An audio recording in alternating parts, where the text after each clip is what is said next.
Maaring maging mitya ng pagbabago sa liderato ng Senado ito hong minority report na inilabas po ni Senator Rodante Marcoleta at Senator Amy Marcos kasama ang iba pang oposisyon o minorya diyan po sa Senado. At ayon po yan kay dating Senate President Franklin Drilon na kung saan ay ngayon ho talagang, di ba, ay isa po sa nagiging pagtatalo at debate. Ito hong paglalabas ng minority report kung saan ang naging tanggap po ng mayoriya sa pangunguna ni Senate President Tito Soto at Senator Ping Lacson ay isang uri di umano ng parang pambabastos at kawalan ng respeto dito po sa at hindi raw kasi inantay na maglabas po ng report ang Senate Blue Ribbon Committee. Pero sabi po ni dating Senator Drilon, malalang kakaalaman ho rito kung sakasakali na ito hong minority report ay sinang-ayunan ng mayoriya diyan po sa Senado, matik ho yan. Ay pagpapalit na po yan ng liderato ng Senado. At kung hindi po aprumahan ng nakararaming mga senador, yung magiging committee report ng Senate Blue Ribbon Committee. So yan po, kasi ngayon ang sabi niya talagang napakanipis po ng bilang sa pagitan po ng mayorya at ng oposisyon. Konting may isa lang na dalawa na bumaliktad tapos na ang kwento yan po sabi ni dating Senator Drilon.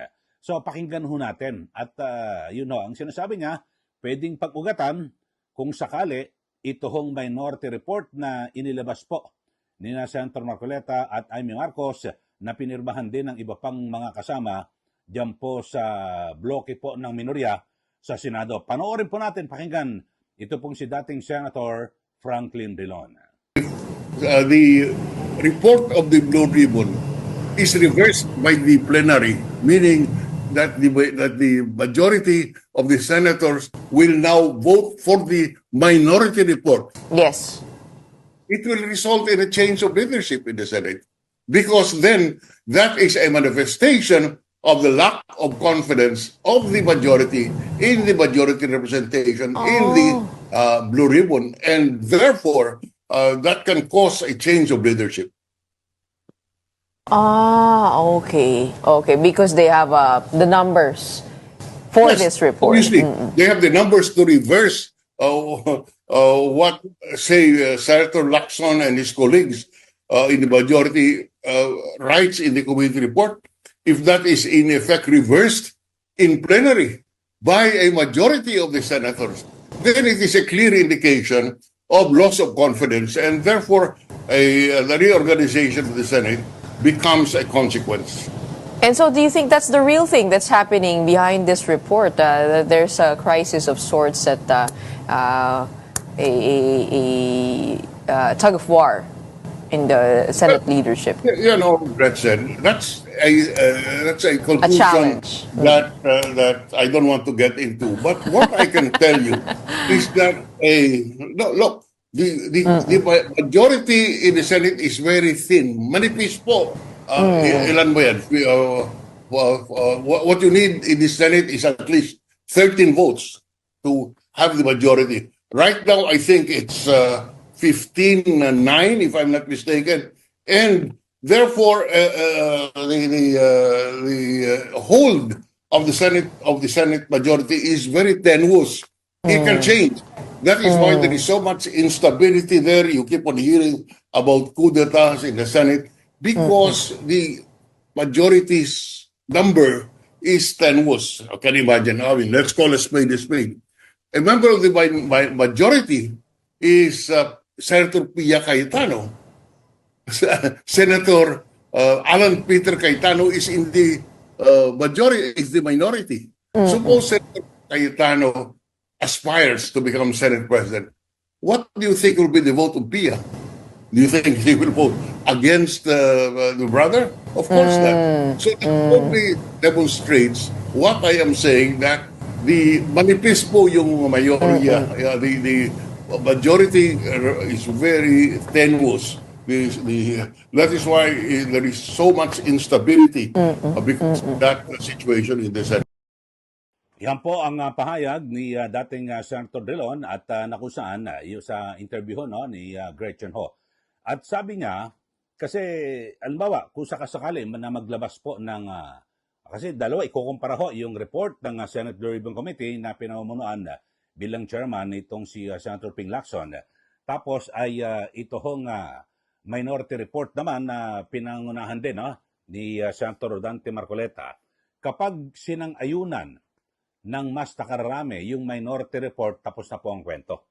Ibig sabihin po niyan ay magkakaroon po ng pagbabago sa liderato ng Senado. So, ipinaliwanag po ni dating Senator Drilon na sobrang nipis po ang pagitan ho, no? Yung kumbaga sa kasi dati, kadalasan ho, sa mga nakaraan, ay 2 hanggang 3 lang ho yung nasa minority, di ba? Yung nakaraan nga, 19th Congress, 2 lang ho yung minority, di ba? Si Senator Coco Pimentel at Senator Risa Ontiveros.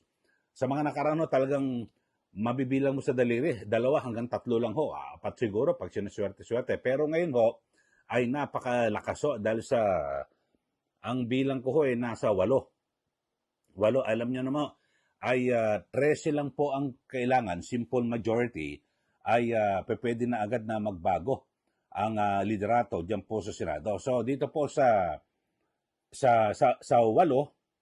di po ba ay alam naman natin, diyan sila Senator Bato, Padilla, siyempre itong si Marcoleta, Marcos, Bongo. Tapos so 8 po sila, 8 Joel Villanueva, tapos Jinggoy, 7. So bali 8 po sila diyan, diyan po sa, tapos si Escudero, so 8. 8 ho yan. At sa 8 ho yan, ang kailangan lang po ay, kailangan lang ng 5. So, sa 5, nasa kabilang, sabihin natin, na bloke sa mayorya, yung 5, alam naman natin, siyempre, yung kapatid din ni Jinggoy, si JBR ito. Tapos yung kapatid ni Senator Alan Peter Cayetano, na leader po ng minorya, so 8 po dyan, ay siyam ata sila, bali siyam, no? So kung siyam, 4 lang. So, Pia Cayetano, kapatid, nasa minorya, pwede mo maligtad. Tapos yung magkapatid na Villar, na alam naman natin, ito pong si Senator Camille Villar, ay inendorso po yan ni VP Sara Duterte. So, talagang napakanipis. So, yan po ang pananaw mismo ni Senator Drilon. Na ako naman, sumasang-ayon, kasi ako matagal din ako nag-cover dyan sa Senado, na ngayon lang ho talaga nagkaroon ng, ng napakalakas po ng oposisyon, na napakarami ho.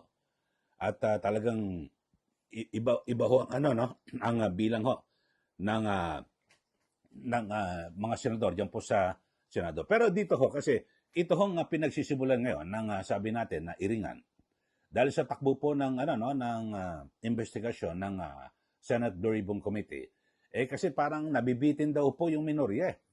Sabi po ni Senator Marcoleta at maging si Senator Amy Marcos, nagpa-press con sila nakaraang linggo, na sinasabi po nila, dismayado sila dahil parang mas marami pa silang ini-expect na matatalakay sa pagdinig, pero hindi po nangyayari kasi may, di ba, bago magsagawa po ng hearing ang Blue Ribbon, pag may mga talagang lumilitaw, may mga pasabog, may mga bagong testigo. Yung naman pala, wala, di ba? Yung pinakahuli. May bagong testigo. Magdidiin kay Romualdez, dating Speaker Martin Romualdez, doon sa bahay sa Forbes Park, sa Forbes, sa subdivision dyan sa Makati. Wala rin naman nangyari, mga kababayan, dahil sa nagtatanong si Senator Marcoleta, lahat po ang sumagot, ito po si Senator Ping Lacson. Di po ba? Siguro napanood dyan naman sa ating mga naunang vlog. So sabi ho ni Senator Marcoleta sa kanilang minority report na sana po ay, kasi maraming issue na mas pwedeng laliman, talagang halukaying mabuti yung mga issue at parang hindi po ito na na didiinan ng gusto. Yun ho, at kaya sabi rin ho ni Senator Amy Marcos na malinaw daw na may mga parang yung pinapara sa oras na may matatalakay na sa pagdinig, yung parang pinipigilan, may mga ganun, kinokontrol. At siyempre, katulad ho itong sa yung Cabral Files, pati na rin yung testimonya na dumidiin kay dating Speaker Martin Romualdez, di po ba? Siyempre, yung kay Orly Gutesa, mga kababayan, di ba? Yung testimonya niya, talagang itinuturo ito pong si Romualdez. Tapos bukod doon dyan, yung mga video ni dating Congressman Zaldico. O yun. At siyempre, alam niyo naman sasabihin, wala ho matibay na ebidensya. Itong ginagawang dinig, yung hearing o inquiry ng Senado, ay in aid of legislation. Tapos yung inquiry, na kung saan, pag may mga ganyang aligasyon, pwede na ho nilang halimbawa, nagsabi si Zaldico, tinuturo itong si Romualdez at siya mo yung nagdi-deliver ng pera, dapat sinusundan ng mabuti yon. At imbis na parang ang ginagawa ko kasi mga kababayan yung mga aligasyon o naging testimonya ng testigo, halimbawa itong pong si Orly Gutesa, imbis na palakasin, parang sadyang pinapahina Di po ba? Naku, yung sa notaryo, imbis na palakasin, dapat tulungan Halimbawa, may nagbigay po ng impormasyon, di ba?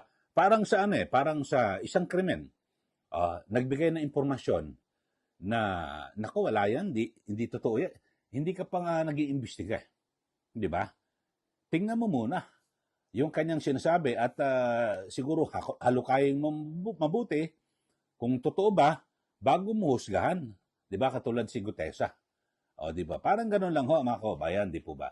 Alam mo, may nagsabi, ito ganito yan So, don't shoot the messenger. Ang ginagawa kasi kagad mga kababayan ay tinitira yung nagbibigay ng impormasyon. Hindi po. Dapat ay tingnan mabuti kung ano yung sinasabi niya. Ano ba aligasyon ito? Si Gutesa sabi, nagdi-deliver ng pera si Zaldico kay Speaker Romualdez at doon daw po sa Malacanang. So, imbestigahan. Ano ba sinasabi nito? Kaso hindi Ang nangyari ay pinulaan yung notaryo. Kababayan. Diba? Dapat, ang ginawa ganun ba? So, ipatawag yung mga binabanggit ni Gutesa na kung saan yung dalawang tao, sila ba yun? Yung John Paul at, diba? Na kung saan ay sila ang nagsasalangsang at namamahala sa pag-deliver ng pera. Dapat ganun, Yung mga binanggit pa na iba ni Gutesa. Ito yung mga kasama natin, ito mga tao rin, staff ni Zaldico. Dapat pinatawag ito Di po ba? Para big sabihin, bigyan diin, patibayin yung akusasyon ni Gutesa. Hindi po Ang ginawa, ito si Gutesa, yung kanyang testimonya, pinahina ng mga aligasyon na dinoktor pineke yung yung itong kanyang notaryo So, lumayo. Imbis na binigyan diin mga kababayan, ay sinabi niya nagde-deliver. Sino yung mga kasama sa nag-deliver? May binanggit si Gutesa, ito yung dalawang tao ni Zaldico. Sana pinatawag ka agad yung dalawa. Sige nga, totoo kaya to. Pagharapin mo, Gutesa. Ito yung dalawang tao sinasabi mo. So pagharapin at talagang dikdikin po ng mga senador. At para makumpirma kung talaga ba totoo na sila po ay nag-deliver ng pera. Sana ganun mga kababayan. So, pero hindi po nangyari. Ang ginawa, talagang nilumpo pinabagsak at tinarget yung nagbigay po ng impormasyon. So, ganyan po. At sabi nga po ni Senator Marcoleta, bitin daw po yung ginagawang pagtuturo ng dalawang testigo dito po kay Curly Discaya sa issue po ng property na di umano ni Romualdez. At siyempre, kaya ang ginawa naglabas po sila ng hiwalay na committee report.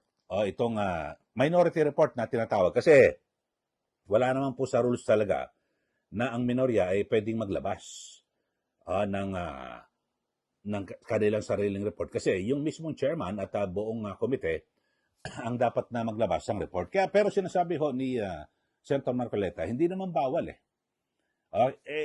andyan lang yan. Bahala kayo kung tanggapin nyo o hindi.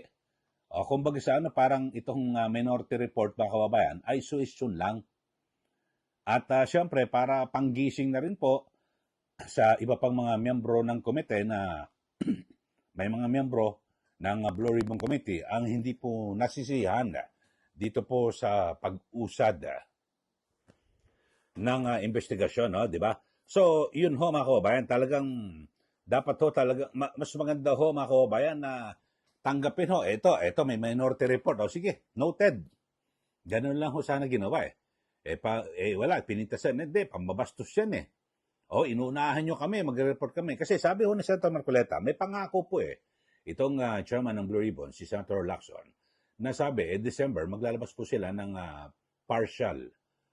Yung partial ho na committee report, pero hindi po nangyari. So, ang ginawa, inunahan na po nila. Pero hindi naman yan, na, kumbaga sa na talagang yan dapat na sundin at yan na ang naging bunga na nangyari sa kabuuan ng pag-iimbestiga ng komite. Hindi po yan. So, parang nandyan lang, parang suggestion lang At panggising na, dapat nakukulangan yung iba pang mga senador. Dapat kung ako ang, ako ang lalagay sa pagiging chairman, naglabas ng minority report.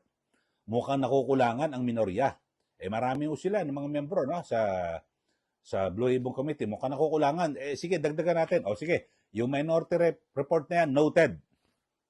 Sige, kung ano man yung mga binabanggit nyo, lahat yan ay hindi natin babaliwalain at sa mga susunod na pagdinig, kung nabibitin kayo, eto isasagad natin para talagang mahalukay natin ang gusto. Sana ganun po.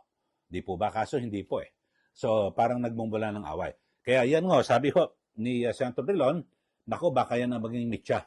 Pwedeng pagsimulan at pwedeng pagbabago ng liderato ng Senado. So, abangan natin dahil nagbalik na po ang sesyon ng dalawang kapulungan ng Kongreso at siyempre dyan po sa Senado, mag-aarap para po sila. Sa nauna natin vlog, binanggit ho natin na sabi po ni Senator Marcoleta, dapat kung talagang sinasabi niya na idediretso sa basurahan yung minority report, sabihin niya ni Senator Lacson sa privilege speech o kaya magdebate sila sa television. Yan po. Kayo ano masasabi niyo rito mga kababayan na sabi po ni Senator Drilon, baka pagmulan po ito, pag-ugatan na magkaroon po ng pagbabago sa liderato ng Senado. Ito hong minority report. Sige po, magbigay na ho kayo ng inyong comment at mga payag sa loobin dito po sa isyong ito na ating pinag-uusapan. Sa mga bago lang po sa ating channel, subscribe na po kayo at i-follow nyo rin po yung aking Facebook account, Eli Saludar. Maraming salamat. Muli, ito po si Ka Eli. Magandang araw po sa ating lahat.